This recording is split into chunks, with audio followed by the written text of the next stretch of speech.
देश की प्यारी जनता के चरणों में कोटि कोटि नमन। नव वर्ष की सभी दर्शकों को, देश की प्यारी जनता को हार्दिक हार्दिक शुभकामनाएं। बहुत दिनों के बाद आज जब आपसे वीडियो संदेश के माध्यम से रूबरू हो रहा हूँ, तो मैं दोबारा आपका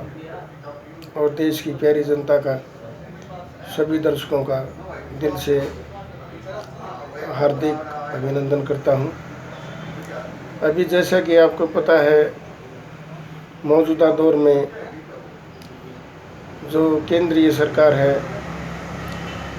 उसका जो असली चेहरा आप लोग देख रहे हैं। देश का सभी, पूरे देश की जनता का पेट भरने वाला अन्नदाता आज बेचारा लगभग 1.5-2 महीने से सड़कों पर है। इस कड़कड़ाती ठंड में, इस जान निकाल देने वाली इस ठंड में, जो आदमी जिसको 1 मिनट का भी वक्त नहीं, वो खेतों से दूर, अपने काम से दूर, इस निर्दयी सरकार के सामने अपने हक की मांग को मनवाने के लिए वहाँ आंदोलन करने पर मजबूर है। जिस देश में अन्नदाता और जवान को अपनी सुख दुख में जो भी उनके हक हैं, जो उनकी जायज़ मांग है, जो उनके अधिकार हैं, उसको लेने के लिए अगर सड़क पर आना पड़ता है, और जो सरकारें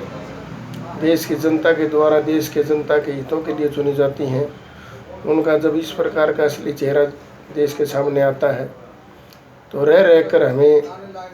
वही पुराना दौर याद आता है, जब भले ही देश हमारा आज़ाद हो गया हो, पहले हम पर गोरे राज करते थे, उनका हुक्म चलता था,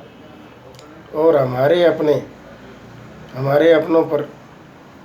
उनके आदेश से जुल्म ढाते थे। आज भी वही है, सिर्फ एक चीज़ का परिवर्तन हुआ है कि गोरे चले गए, और उसी मानसिकता के आज सत्ता में बैठे हुक्म देने वाले भी हमारे, और जुल्म करने वाले भी हमारे, और जुल्म सहने वाले भी हमारे। यानी सब कुछ हमारा अपने देश की सरकार होते हुए, अपने देश की जनता के हितों के लिए अगर वो इस प्रकार का उसका घिनौना चेहरा जब सामने आता है, तो धिक्कार है ऐसी दलगत राजनीति को। आप एक बात बताएं, जो 80% लोग, जो किसान, जवान, गरीब, मजदूर, दलित, पिछड़ा, जो झुग्गी झोपड़ी से उठकर इनको सत्ता में बिठाने के लिए, इन पर विश्वास करके अपना वोट देता है, और इस उम्मीद में वोट देता है कि हमारे साथ न्याय होगा, हमें अपना हक मिलेगा। लेकिन जैसा कि हमेशा से इनके साथ विश्वासघात होता आया है, ठीक उसी प्रकार पार्टियों के नाम भले ही बदलते हों, चेहरे भले ही बदलते हों, लेकिन सभी जो राजनेता हैं आज जो सत्ता में बैठे हैं, उनका सिर्फ एक मकसद है कि हम तानाशाह हैं, जैसा हम अपनी हुकूमत चलाएंगे वैसे ही जनता को माननी पड़ेगी। लेकिन मैं मोदी जी आपको बताना चाहता हूं कि आप एक बात सोचकर देखें, जो आपने किसानों के लिए 3 कानून बनाए हैं, जब उन किसानों को वो अपने हितों के लिए ठीक नहीं लगते, तो आपको वापस लेने में दिक्कत क्या है? जब जो भी कोई कानून, जो भी कोई फैसले जनता के लिए होते हैं, लेकिन वो जब लगता है जनता को कि वो उनके हितों पर कुठाराघात होगा, उनके साथ गलत होगा, और जब वो कहते हैं कि आप अपने कानून को वापस लो, तो क्या उन्हें जनता की बात नहीं माननी चाहिए? 5 साल की सत्ता कोई ज़्यादा नहीं होती। जिस दिन देश की जनता ने अंगड़ाई ली, सत्ता सिंहासन बड़े बड़ों के डोल गए, बड़े बड़े सत्ता से हटाए जा चुके हैं। मैं तो एक ही चीज़ कहना चाहता हूँ, मोदी जी, देश की जनता ने आप पे विश्वास किया है, लेकिन आप देश के जवानों के, किसानों के, बेरोजगारों के हक की बात कीजिए, उनको अपना हक दिलाइए। और जो आज ये आसमान को छूती जो महंगाई है, चाहे किसी भी चीज़ में हो, आज एक सामान्य आदमी के ऊपर 1000 तरह के टैक्स हैं, तो क्या उन्होंने आपको वोट देकर कोई भूल कर दी क्या? आज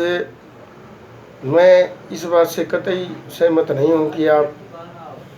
किसी को मुफ्त में जो देश की गाड़ी कमाई का, जो देश के हर नागरिक द्वारा दिएगा जो टैक्स है, उसको लुटाएं। आप भ्रष्टाचार को ख़त्म करें, ईमानदारी का सुशासन राज स्थापित हो, कानून का राज हो, और आपाधापी में ये भी मेरा वो भी मेरा, इस प्रकार के राजनीति से निजात दिला के भ्रष्टाचार का जो नासूर इस समय देश को खाया जा रहा है, उससे बचाइए।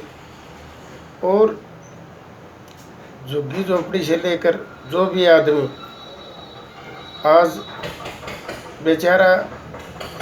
हर क्षेत्र में जो पिछड़ा हुआ है, चाहे शिक्षा की बात हो, स्वास्थ्य की बात हो, रोटी कपड़ा और मकान की बात हो, रोजगार की बात हो, तो हर उस परिवार से एक व्यक्ति को रोजगार मिलना चाहिए। और झुग्गी झोपड़ी में रहने वाले, फुटपाथ पर सोने वाले को भी सत्ता में भागीदारी मिलनी चाहिए। जब तक देश की राजनीति में बाहुबलियों का, पूंजीपतियों का, भ्रष्टाचारियों का, तानाशाहों का राज रहेगा, तब तक देश,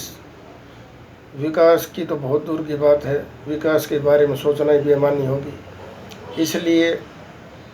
मैं तो केंद्र में बैठी सरकार से अन्नदाता के समर्थन में एक अपील करता हूँ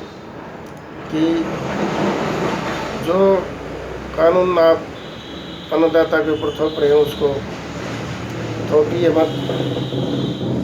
उनको वापस लीजिए। और अन्नदाता से राय